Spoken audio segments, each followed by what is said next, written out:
Welcome to Search the Scriptures. We are on study number 7 in 2 Samuel in our daily journey through the Word of God. And today we are covering two chapters, 2 Samuel chapter number 10 and chapter number 11. And we will attempt to answer three different questions. So as we read these two chapters together, listen for information that will help to answer these questions. First of all, why is Hanun's treatment of David's envoys inexcusable? Hanun is the new king of Ammon after the death of his father. Second question, Joab shows up in a better light here. What does this add to what we already know of his character? Joab being the leader or commander of David's armed forces. And the third question from chapter number 11, at what stage in his career did David fall? Where should he have been at the time? How did the temptation grow? Was he able to keep his sin secret? Do your answers to these questions and your reading of the passage suggest any general lessons about sin? Okay, let's look at 2 Samuel chapter number 10 and chapter number 11 together, beginning with the very first verse of chapter 10. In the course of time, the king of the Ammonites died, and his son Hanun succeeded him as king. David thought, I will show kindness to Hanun, son of Nahash, just as his father showed kindness to me. So David sent a delegation to express his sympathy to Hanun concerning his father. And when David's men came to the land of the Ammonites, the Ammonite commanders said to Hanun their lord, Do you think David is honoring your father by sending envoys to you to express sympathy? Hasn't David sent them to you to explore the city and to spy it out and to overthrow it? So Hanun seized David's envoys, shaved off half of each man's beard, cut off their garments at the buttocks, and sent them away. When David was told about this, he sent messengers to meet the men, for they were greatly humiliated. The king said, Stay at Jericho till your beards have grown back, and then come back. When the Ammonites realized that they'd become obnoxious to David, they hired 20,000 Aramean foot soldiers from Beth Rahab and Zobah, as well as the king of Maacah with 1,000 men, and also 12,000 men from Tob. So this is about 33,000 foreigners that the Ammonites are hiring to help them. On hearing this, David sent Joab out with the entire army of fighting men. And the Ammonites came out and drew up in battle formation at the entrance of their city, while the Arameans of Zoab and Rahab and the men of Tob and Maacah were by themselves in the open country. Joab saw that there were battle lines in front of him and behind him, so he selected some of the best troops in Israel and deployed them against the Arameans. He put the rest of the men under the command of Abishai, his brother, and deployed them against the Ammonites. Joab said, If the Arameans are too strong for me, then you are to come to my rescue. But if the Ammonites are too strong for you, then I will come to rescue you. Be strong and let us fight bravely for our people and the cities of our God. The Lord will do what is good in his sight.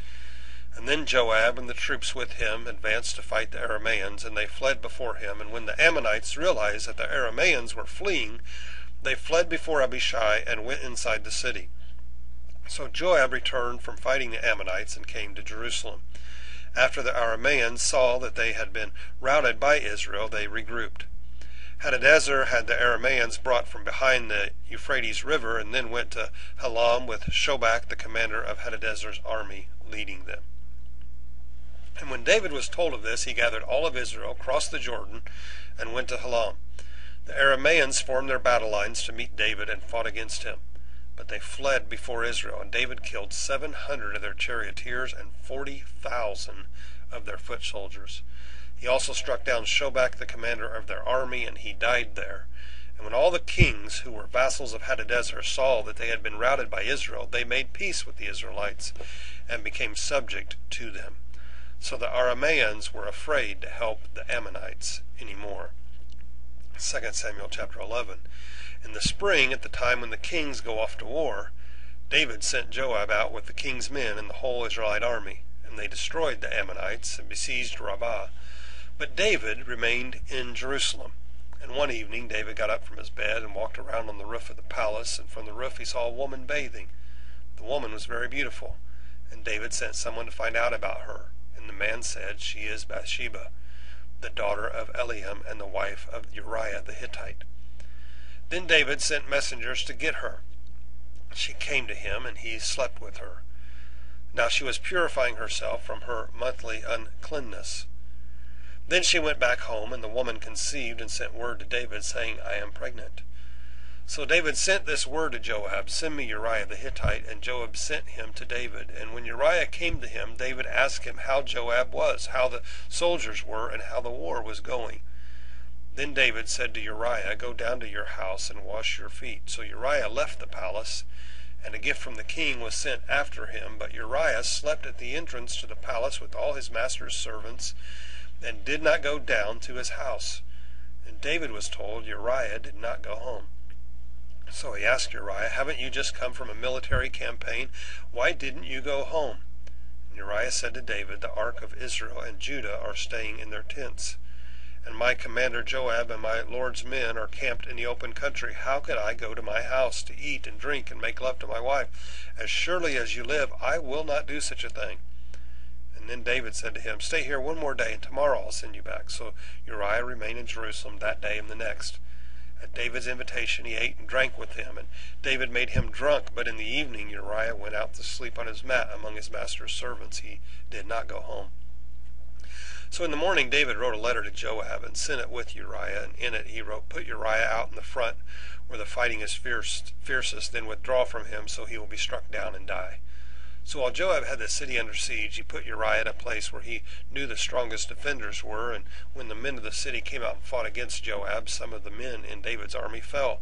Moreover, Uriah the Hittite died.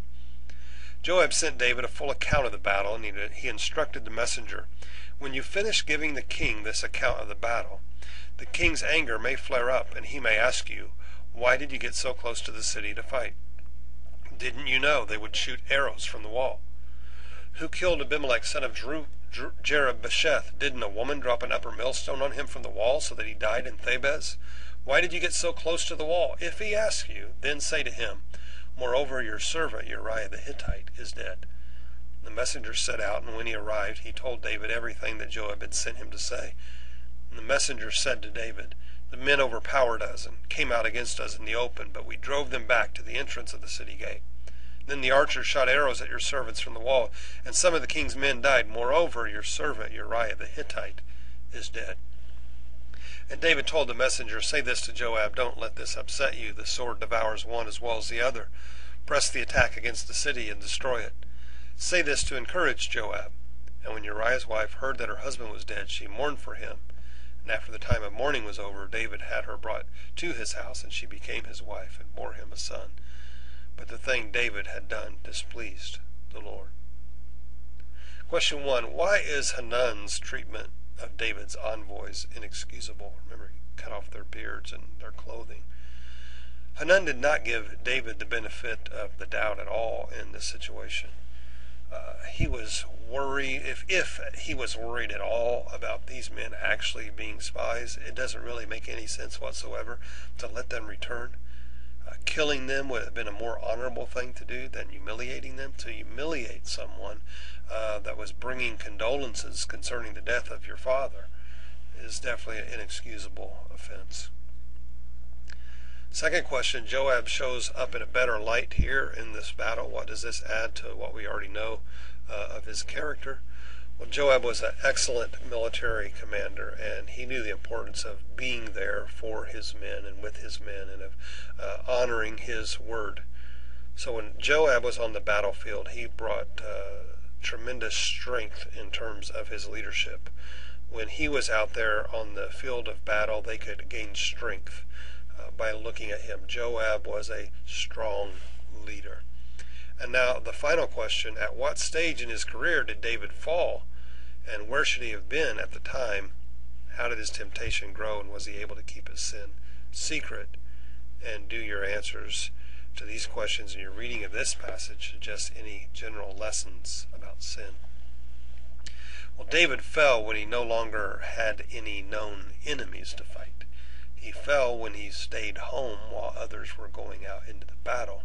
He fell when he became comfortable with where he was at in his life, and he fell to a new and a more subtle enemy.